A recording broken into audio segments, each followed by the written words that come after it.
The Menendez brothers case, we're hearing new audio of them speaking from behind bars as the Los Angeles District Attorney says he'll review new evidence while considering resentencing the brothers. Dan Abrams is standing by after this report from Kana Whitworth. Good morning, Kana. Yes, George, good morning to you. So now in their 50s, Erik and Lyle Menendez are featured in a new Netflix documentary reflecting on the trial that put them behind bars for life with no possibility of parole. I remember when the verdict came down. It was first degree. It was so daunting that I was in shock. For the first time in 30 years, Lyle and Erik Menendez is speaking out amid renewed interest in the infamous murder case that captured the world's attention. I went to the only person that had ever helped me, that had ever protected me. And then ultimately this happened. He was arrested because of me. I wanted to die. In a way, I did not protect Lyle. Audio tapes are part of the Menendez brothers' new Netflix documentary. The siblings who shot and killed their parents in their Beverly Hills home in 1989, opening up about what they said on the witness stand in the historic televised trial. Erik reacting to his brother's testimony. I remember when he apologized to me on the stand for molesting me. He had never said he was sorry. The trial making headlines again 3 decades later as Los Angeles County District Attorney George Gascon's office evaluates new alleged evidence and public calls for resentencing. We're not saying that there was anything wrong with the original trial.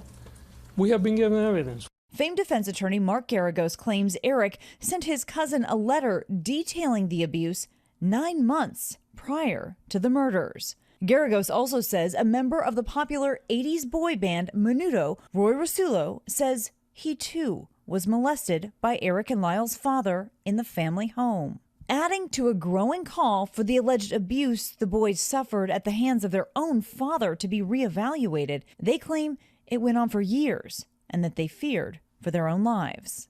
It was a culture of silence, and that culture of silence existed up until the 90s, and I think it finally got broken in the 2000s. Now, prosecutors maintain the brutal murders were motivated by money. The next hearing is November 26th, and the DA says the final decision will be his. Guys. Okay, Kana, thanks very much. Our chief legal analyst, Dan Abrams, is here.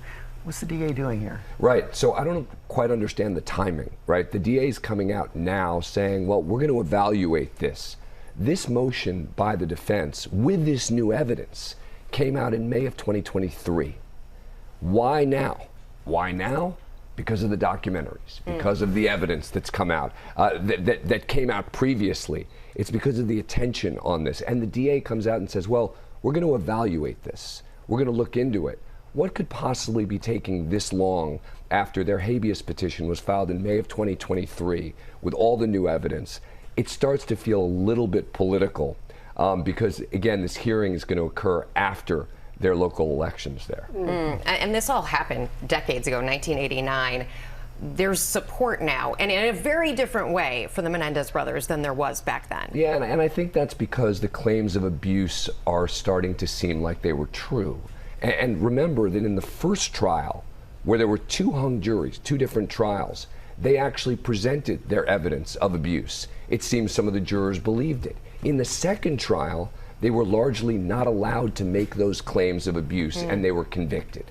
And so if you view it through that prism, you can see why a lot of people would say, wait, that seems really unfair, considering in particular this letter that was sent by Erik Menendez, it seems 8 months before this happened, talking about abuse.